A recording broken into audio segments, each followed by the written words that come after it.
Hello, Facebook world. Hello, hello. Good morning. No, sorry, there's no morning here anywhere. I think there's no morning anywhere. Good afternoon. Glad to be here again on my Friday, ninth day of my 30-day lives. So today there's a whole onion we're going to peel back about how we get into these relationships.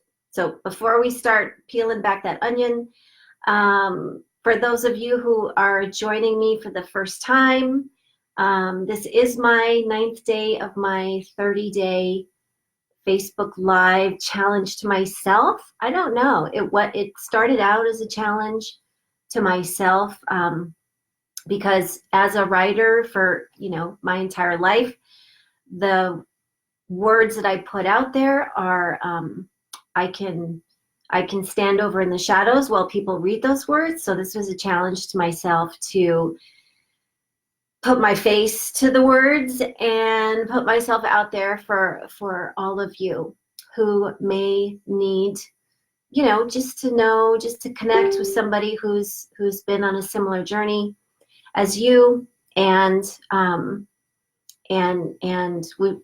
we want to, there's the darkness, right? We want to shed a light on it, blow the darkness, put it away. We want it to go away.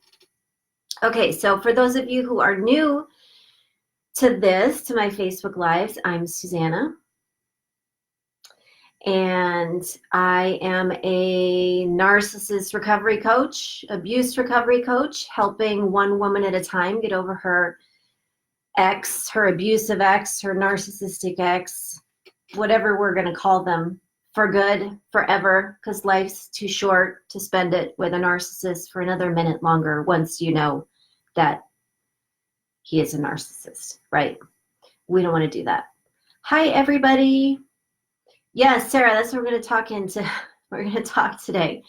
How did I get into this shit? Yes, that's what we're talking about. It's an onion, folks. That's what I wrote in the thing, and we're going to peel back those layers today.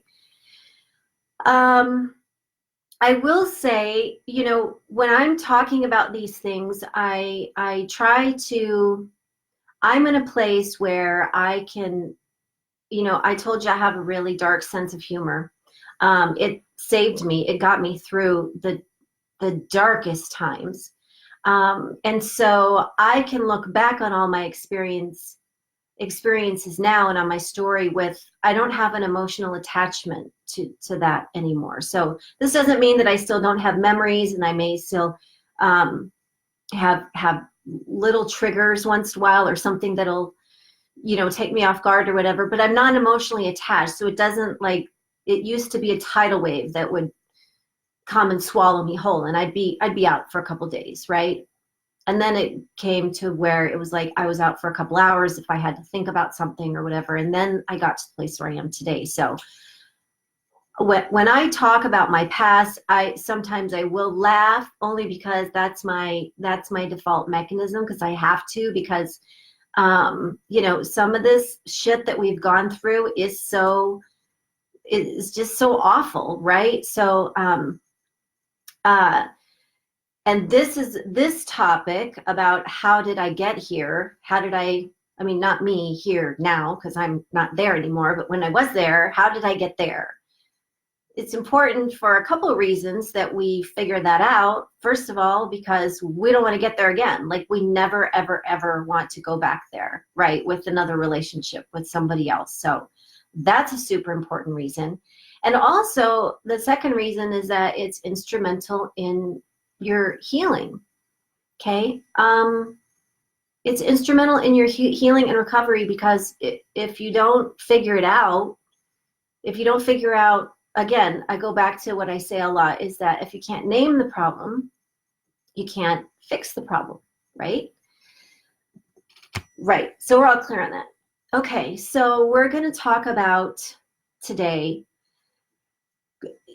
exactly that, going back and figuring out how we got into these relationships. Like, I mean, I can't tell you how many times I've heard women tell me, and of course I said this myself, is that when you finally get out of it, no matter how long you've been in it, when you finally get out of it, the beginning stages of your recovery are just asking yourself, like, what the hell just happened to me? Like, how did I get there? So I was talking yesterday as far as, I had to look back and ask myself, how did I get from being 17, being in high school and having super high standards for guys, right? Like not putting up with any shit, nothing. Like, if you cheated on me, we're done.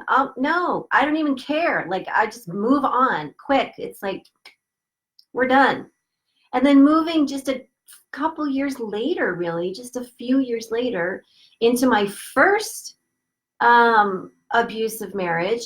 And then that continues until I'm 45 years old, right? In these type of relationships.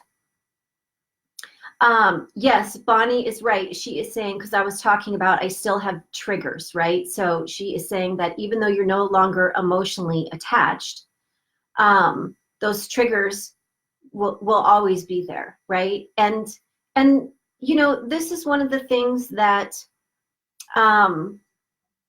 this is part of the healing and recovery process. It's just, you just need to accept some things. There are sad things that happen to you, that happen to me, that, for example, I'll use my father as an example, right? So I no longer have a relationship with my father because of the horrible things he's done and all the pain that he's caused, not only me, but my family. And so I got to a point where I had to do two things. I had to, and I did this with my ex too, but it was harder, obviously, with my father because he's my father.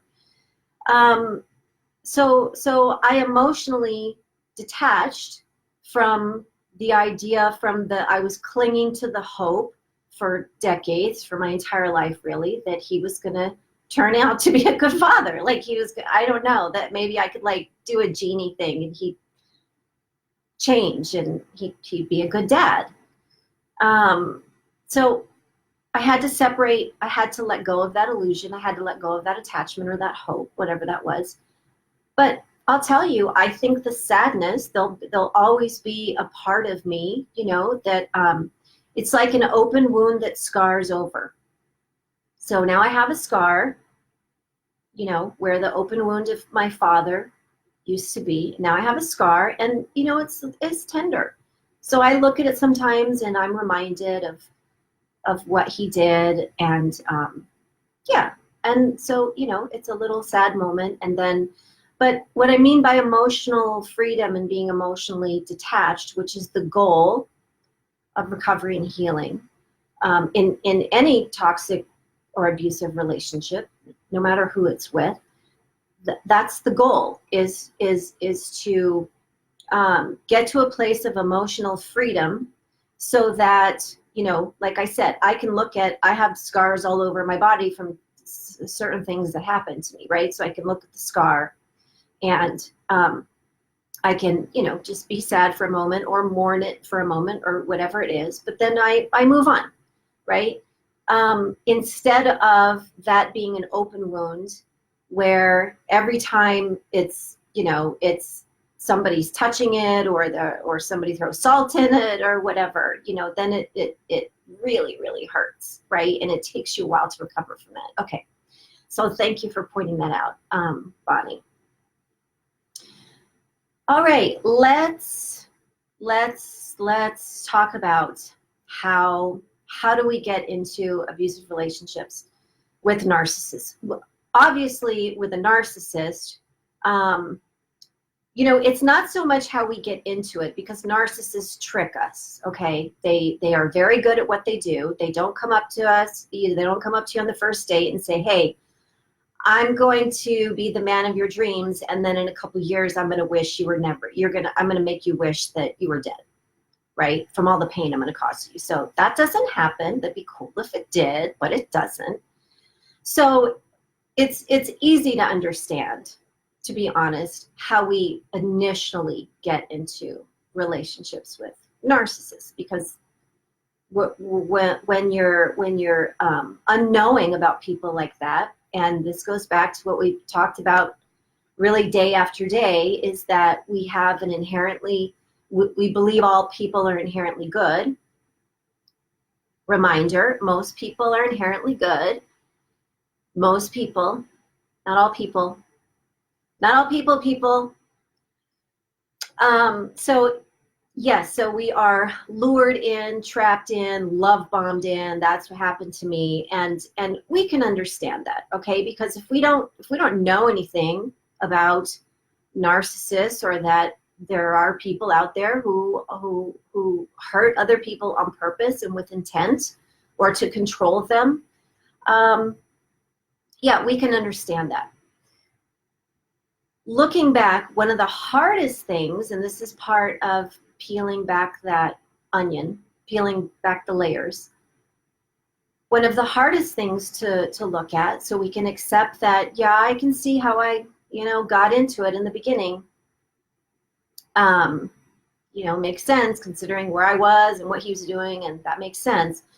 The harder part is, like in my case, I told you yesterday when we were talking about red flags, why did I stay after the first red flag, after the second, after the third, after the 100th?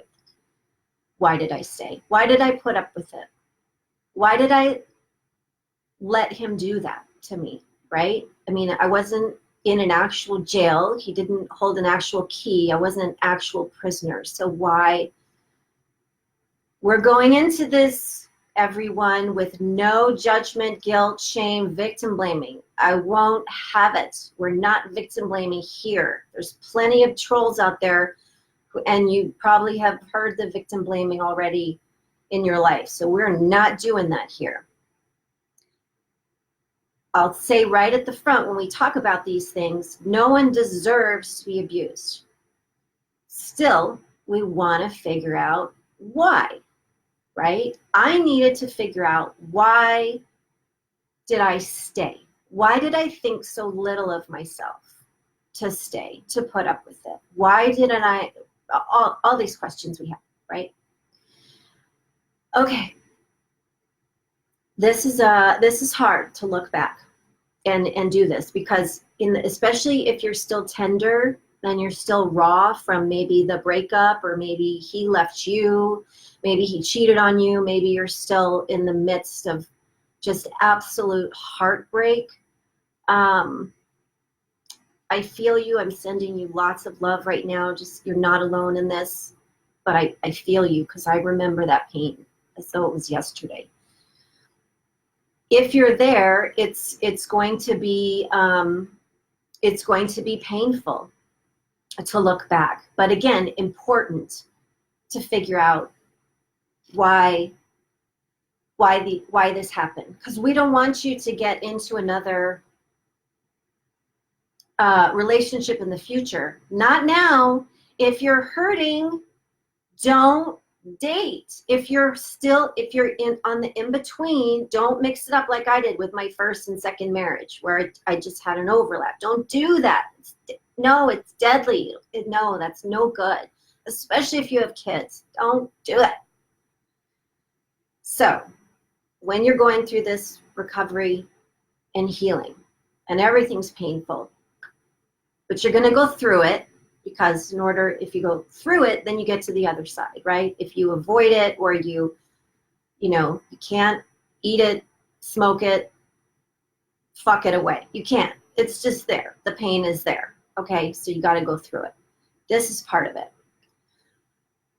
Yesterday, when I was talking about this topic today, I forget, I think it was Trish who, she's like, well, it's your father. Yeah, duh.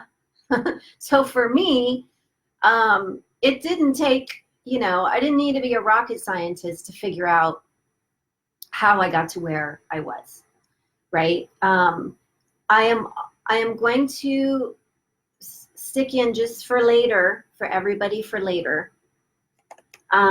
This is a piece that I wrote. I'm putting in the comments.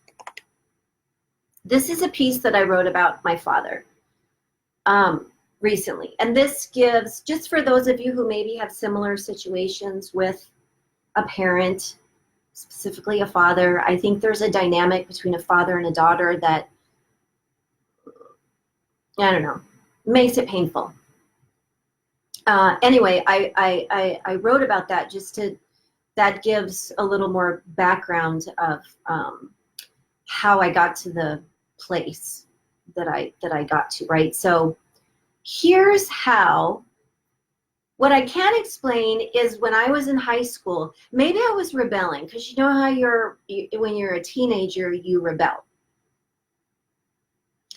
So I'm thinking that in high school, maybe I was unconsciously acting out against my father, who treated my mother like shit. Maybe I was, you know, again, not, obviously didn't know I was doing what I was doing in high school. I didn't know anything in high school. So to all of you, to any of you, I will own up to any bad things I did in high school. I'm sorry. I'm really sorry. If somehow I hurt anybody with, you know, unintentionally, whatever, getting off on a tangent, I just still feel bad about something we did on senior dish day. Oh, I still feel bad about that. I gotta let that go, but I still feel bad. I even apologized to her. I don't think she forgives me. I don't blame her. I wouldn't forgive me. So I think that when I was in high school, there must have been something that I was, you know, because I was rebelling against everything about my father. And that probably, now that I think about it, to be honest, this is the first time I've thought about that, of why I acted that way in high school, because it was just a few years that I was like that, you know, and then I went right back into being a doormat for abusive men. So that's probably what it was, is I was acting out. And then, so what happens, you know, I leave home, and within just a couple years, I met my first husband. I already kind of knew him because he went to the other high school, the not as good high school. Just kidding. Go Panthers. So I met him a couple years later, and okay, I'll admit this to you because I know there's no judgment here, okay? And I do this with a smile on my face because I know it's embarrassing, not to me anymore, because I just, you know, it is what it is. But yeah, so he wasn't nice to me, like, right from the beginning. It wasn't even, so this wasn't, whether he was a narcissist or not, I don't care. That doesn't mean anything to me. Sometimes you get to a place where it's like, the labels don't matter. An asshole is an asshole, no matter if you put a ring on it, okay? That's my motto. So sometimes we got to stop we just got to go back to just basic logic, right? So he wasn't nice to me from the beginning. There was no love bombing, like nothing. There was nothing. So what would make me stay with the guy when just a couple years before in high school, I was like, done. I don't even remember your name. You know, what happened there? Okay, here's what I think happened. And he never got any better. My first husband, right? He was very aloof, very cold, very, I mentioned this a couple of days ago. He did not believe in public affection, which is funny because that makes it sound like it's something supernatural that doesn't actually exist.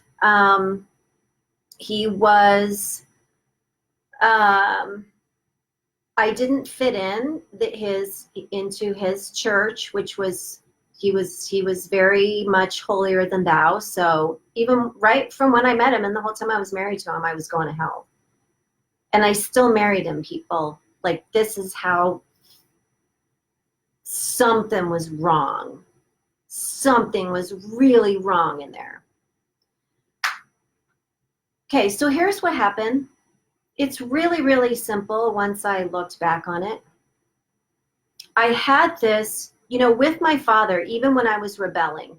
But once I got out of high school, and then I'm like, okay, even though I went to college, but really my focus was, okay, now I have to meet somebody and get married, and because that's what we women are taught, right, from a young age.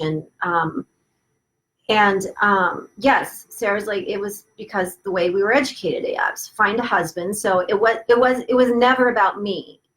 You know, in high school, it was all about me. It was all about me. How much fun I could have, how much possible fun and craziness could I fit into 4 years. Then when I left, our high school was 3 years actually. So when I left, and then I met my first husband when I was 20, and he did not sweep me off my feet. He swept me right to the front door, where I just laid down like a doormat right from the beginning. And I remember when he asked me to marry him, and I went to my father, and the words out of my mouth were something like, "Can you believe somebody's going to marry me?"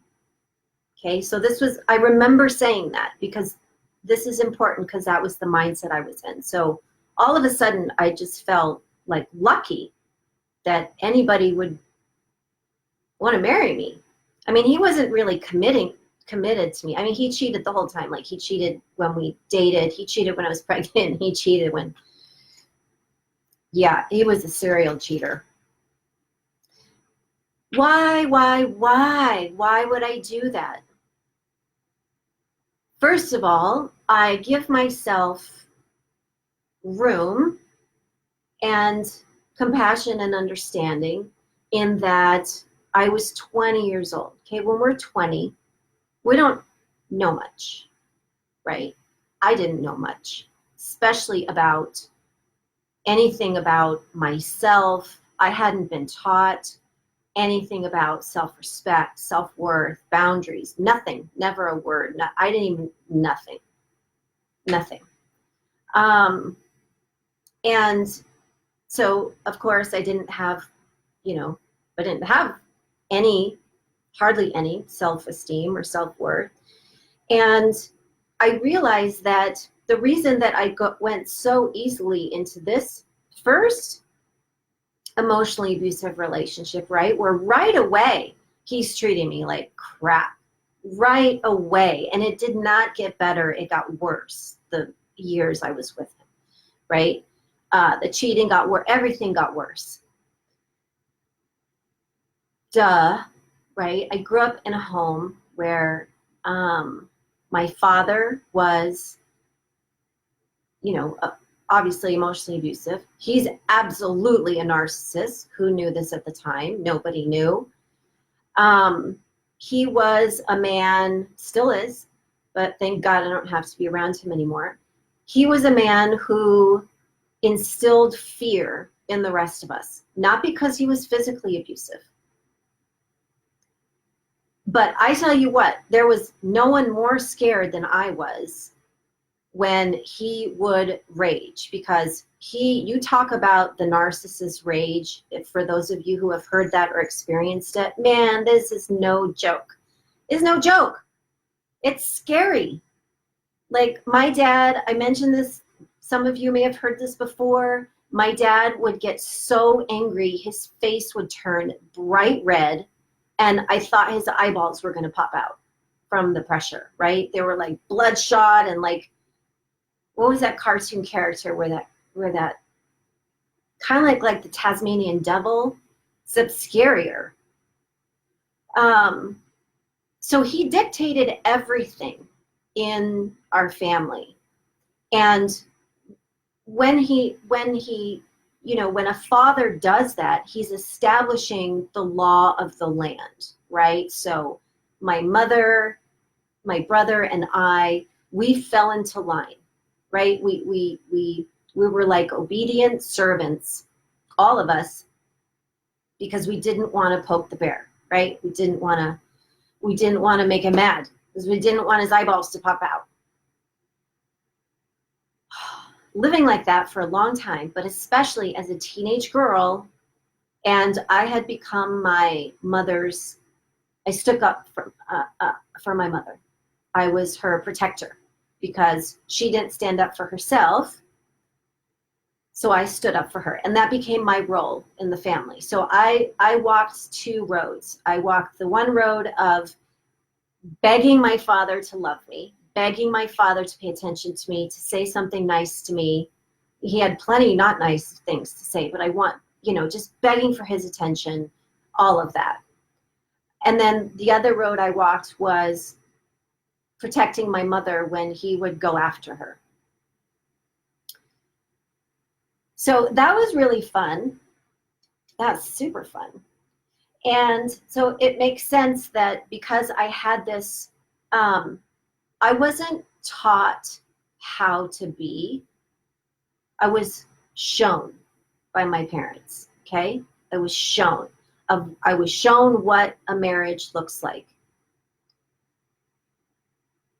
As children, when we're growing up, right, especially when this behavior starts when you're a young kid, as children, we don't know that the rest of the world doesn't operate like this, okay? We think everybody's family is like ours.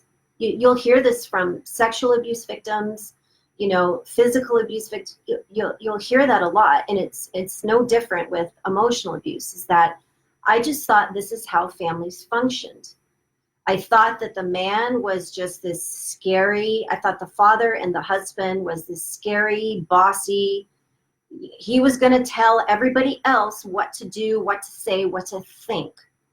And you better get in line and do what he says and what he tells you to think and so forth and so on, right? Or you're going to get it. This was my model. Then the other model I had was my mother, who, she had her own shit to work out, so it was hard for her to help me and my brother with our shit. I get it. I don't hold that against her. But she took it, much like in a similar way I did when I was in my marriage with my children. Okay, in the abusive marriage with my children, is that there's a part where as women we are putting up with it. We're not doing anything about it. So we're modeling to our children. This is what my parents modeled to me. So my mother modeled to me that, well, she's not doing anything about it, so that must be how things are. Okay, this was instrumental in why I left my second husband, is because of what my kids were being witness to. That's another topic we'll talk about another day. Okay, this is easy to understand, right? So of why I got into it. Not only that, but then why I stayed so long, why I put up with it.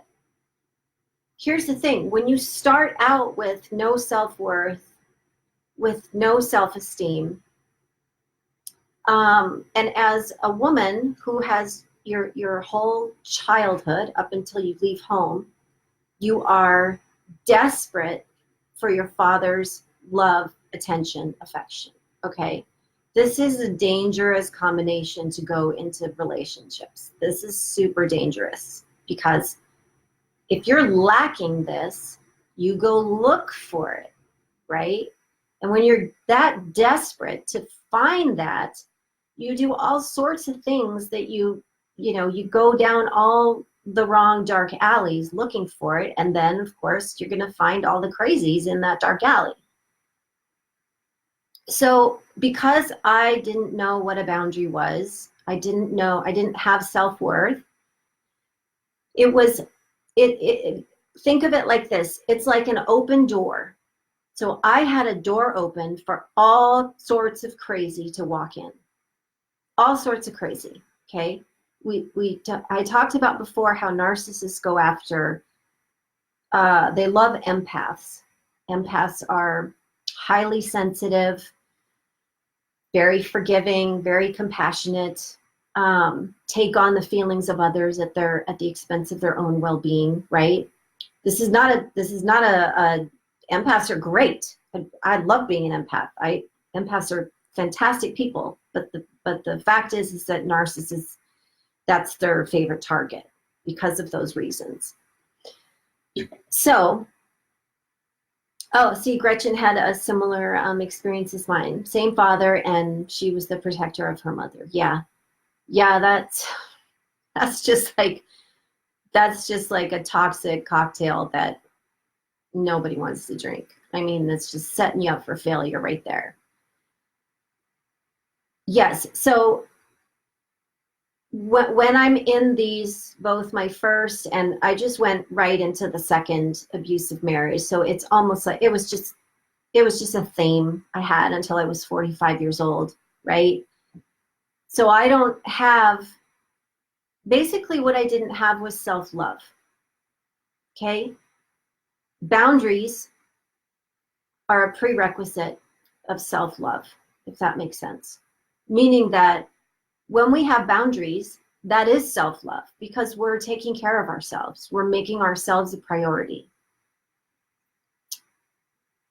Depending on our experience, and I want to tread very carefully around this idea that somehow we attract abusers. I don't believe that. I don't believe that you attract these horrible people. What I do think is happening, and what happened with me that I had to admit, what I do think is happening, and let me just say, the reason that I don't like that is because that makes you sound like there's something inherently wrong with you, that you attract, you know, like you attract flies or something. Like no, you don't attract that. What happens, and what I believe, is you have an open door. Okay, you have an open door. So when narcissists or abusers come knocking, the door is already open for them to step in. Because I have friends, like my best friend from high school, that I know women who their door has been closed, like they know who they're going to open their door to, right? It's always closed until somebody worthy of them, then they'll open it for them, right? Because they did have that self-love and self-esteem and self-worth. So it's an open door where, where a narcissist, where an abusive person can come in and take advantage of you, okay? Even though those red flags are going off, like we talked about yesterday, in my case, because I didn't have boundaries, my door was wide open, right? Because I didn't have any boundaries. The boundaries is like a fence. It's saying, no, you can't cross this. No, I'm over here, you're over there. No, you're not breaching. And if you try, then I know I'm shutting that door on you for good. I didn't have any of that. I didn't know that I was supposed to. If any of you have questions or you want to share your own experience, I would love that. I'm going over time again. Whatever, who cares? So this is super important. These are the layers that you have to go back and peel back and figure out what part of your past got you into this position where you and again, this is the hard part, because it hurts and it's embarrassing and you feel a little ashamed when you first look back, and like I did with my first husband, that when I first look back at that, I was super embarrassed that I did that I'm like, no, he treated me like, and I'm totally honest, I am not bullshitting you, he treated me like crap from the word go. It was crazy. He had this he had a really cool Toyota truck. Remember the toy trucks back in the 90s? He had a really cool truck, and he had a nice stereo in the truck. I wasn't allowed to touch it. Like, I wasn't even allowed to touch the volume. Right from the beginning. I mean, who does that, right? Yeah, I remember we would listen. I liked him because he had Milli Vanilli in his truck. So we listened to Milli Vanilli and Motley Crue all the time. But I wasn't allowed to touch the volume. That was him, because he was in control right from the beginning. That was really embarrassing. That's embarrassing for me to admit. I mean, not anymore, because why should I be embarrassed? I didn't know any better. I didn't know what I was doing. Now I know. So now if I did that again, then yes, I should be really embarrassed. But that's not going to happen.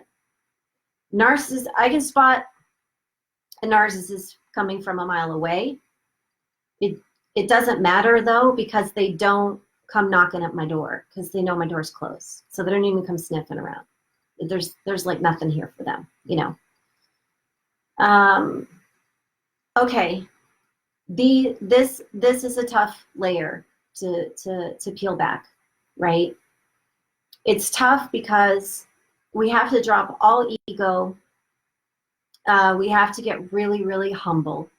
And this will be we'll talk more about this, or I'll talk more about this in the topic of actual healing, of what the process looks like, right? Is you just got to you got to dig down and get so dirty, right? And just raw, like just broken open.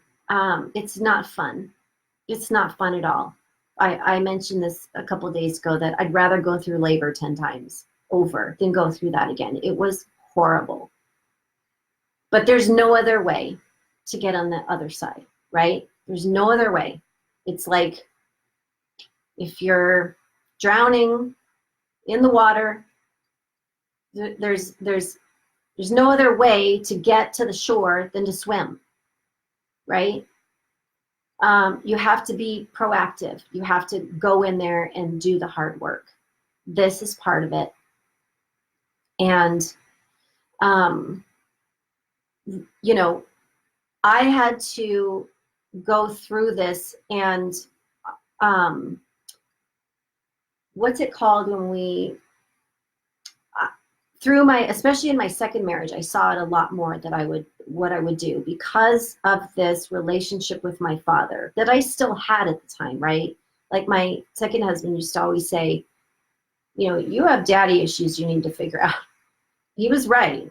He's an asshole. He didn't need to say that because I was hurting, but he was right. I did have daddy issues that I'm like, okay, my dad treated me like shit, and now my husband is treating me like shit. Yeah, I have issues. I have issues back then. But it was a constant.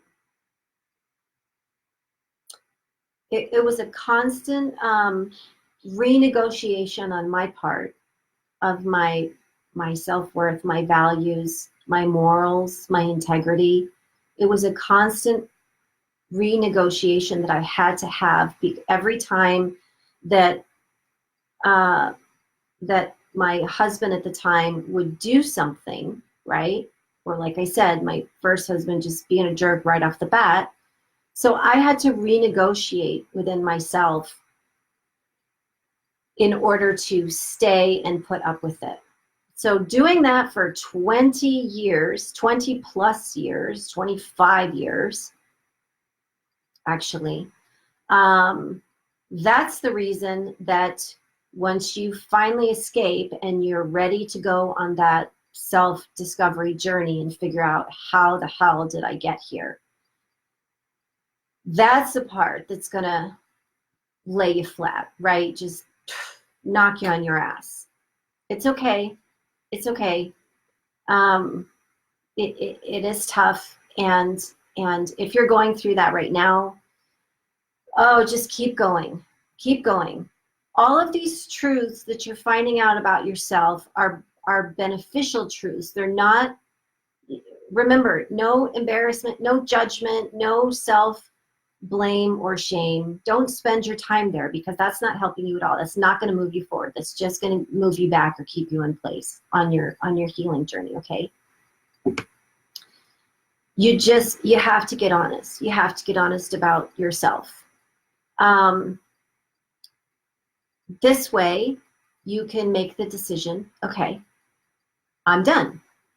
Okay, you can make that decision. I'm done doing that, because you're worth it to move on. You're worth it to put all of this in the past, like I have. It's all, I can talk about it because it's, I have a really good memory, which pisses some people in my past off, because I have a super good memory. Okay, tomorrow we're going to talk about, there's so much stuff to talk about.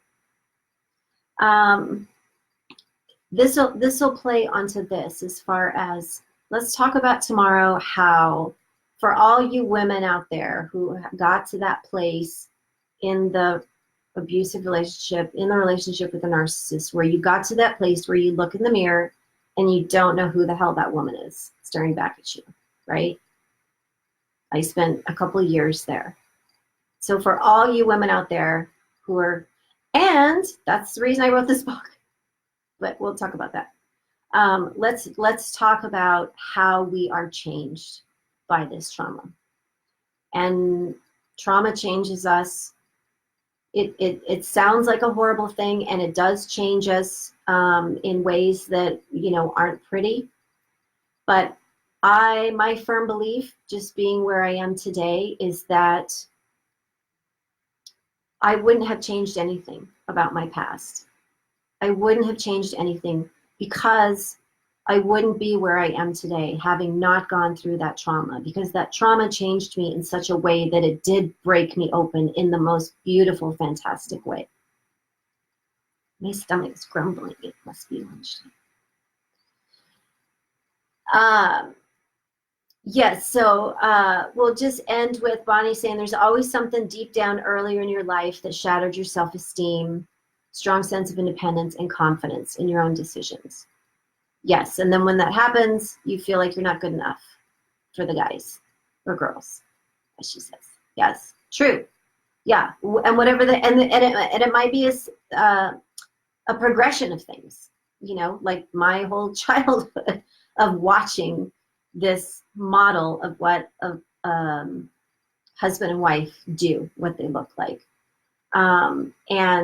but this goes back into how, when we start off, when we're young, at whatever age that is, speaking to all you women out there who didn't recognize yourself in the mirror, maybe you don't today, maybe that's where you're at on your journey. There's that girl back in your past, whatever age she was at, that's when you weren't born like this. You weren't born with no self-esteem and no self-worth and no boundaries. Like, none of us are born like that. Okay. You're born perfect. You have all the independent, all the strength, all the creativity, all the beautiful aspects of what being human is. You have all of that. Then somewhere along the way, society, your parents, your caregivers, friends, culture, everybody else is changing you. Some for the better, some not so for the better, like for me. So go for it. Peel back these onions, this onion of your life, to figure out, how did I end up, don't spend your energy and your time in the place of, oh my God, he did this, I can't believe I stayed with him. Oh my God, when he did that, and I still went back to him, right? We all have that story. He did this and I forgave him. I shouldn't, how could I have forgiven him? Why didn't I leave sooner after he cheated? Whatever it is. Don't spend your time there. Just ask yourself different questions. You know what I mean? As far as it's looking back at the same, and saying, okay, when he cheated this time, why did I stay there? With a question not of how could I have stayed, right? Because that's shame and guilt and gross, and we don't do that to yourself. Don't do that to yourself, you poor thing. Don't do it. No. Instead, saying this happened, I'm going to look like a scientist or like a detective and figure out, okay, I got here, I started here, I need to add up the clues, right? I need to add them up to figure out how we got here. Peel that onion. Go for it. It's going to hurt. It hurts. Healing, recovering hurts. But then you get here to the light. You own your place in the light. You're emotionally detached from that pain. It's not going to affect you anymore. Do the hard work now. I promise, promise, promise. Okay? Like there's a couple years. I think it was like 2014, 2015, maybe 2013. I don't even know. Like I have parts I probably subconsciously blocked out because they were so painful. And now I'm in 2019, and 2018 was fabulous. That's where you're going to get to. Okay, I have, speaking of you're still that girl, you need her to get you over him. You need her. She's always been there for you, but you shut her up because you didn't want to hear her because she's full of logic and truth, right? So we shut her up because we're following the bright, shiny thing, right, of what is a narcissist. So you need her. Go to my website. I'll put the link in right now to get a free copy. There you have it. I was prepared today. Get your free copy. It's an ebook reminder. I'm getting print books any day. I don't know when. I don't know how long they take. I don't even know where they're coming from, but they're coming. And then I'll have some surprises with that. And I'm going to open the box live here whenever that is. I don't know. Then also, I'm going to put in the link for, I go around with Chris Godinez, who is the expert on all things narcissists and is just a fantastic human being. Oh my God. If you don't one time in your life meet her, you're really missing out, I'm telling you. There is the schedule for us. We're going to be in Reno, September 14th. It is very small groups of people. So, you know, if you're anywhere near the area and you're thinking about going, get your ticket now.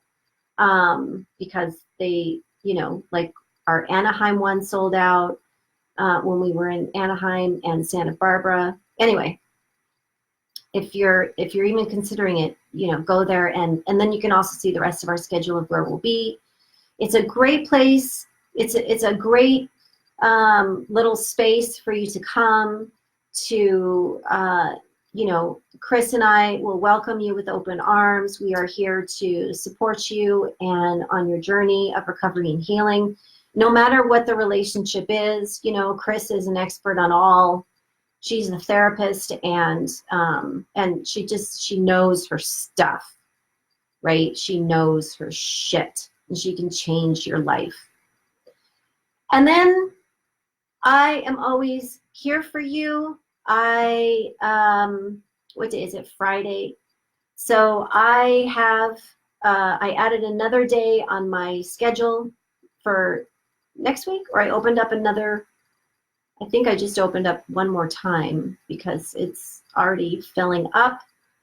But if you want to have just a complimentary call with me, I would love to talk to you. That's going to be another topic is I'm going to have another topic about help. Where do you get help? Who do you go to for help? I wish it were as easy as just saying, oh, go find a therapist. It's not that easy. And I know some of you have horror stories. I have horror stories of going to the wrong freaking person. Okay, breathe. Well, I need to breathe because I feel like I don't breathe when I'm talking. I'm not used to talking this much. Like this, it's crazy. I'm doing 30 days of this. That's a lot of words that I'm just not used to, you know. It's been a long, long time of me writing my words, not speaking them. Okay, love to all of you, as I always end with, to those of you who right now, maybe you can't, maybe you're like secretly watching this video, you can't even like it or anything like that because of who may be watching, or you just don't want anyone to know that you've started this journey, or that you're, you know, gathering that information about narcissists and trying to figure out where you're at, what's happening to you. I remember being in that place very well, being in that darkness, right? It feels like a darkness where you can see the sun, but you can't feel its light. I know what it's like to be there. So, and this is why I'm doing these videos, is just to reach out and, you know, I'm figuratively, virtually holding your hand as you make your way through it, and just really know that you're not alone in this, and you're going to get through this. You're going to get through this. If you're drowning, I'm throwing life preserver to you, and stay strong. We're all here for you. We're all, you know, I always say, like, especially all the women that have been on my journey, witnessed my journey, and are now, you know, other women too who are now speaking up and raising their voices, and all the women on my page, where it's a fantastic sisterhood of survivors. So much love to all of you, and I will see you tomorrow. Yay. Okay, yeah, we're gonna do it all over again tomorrow. What did I say the topic was? The topic is, what did I say the topic? How it changes you, how trauma changes you, who that woman in the mirror is. Who's that? That's what we're going to talk about. Okay. I'll see you tomorrow.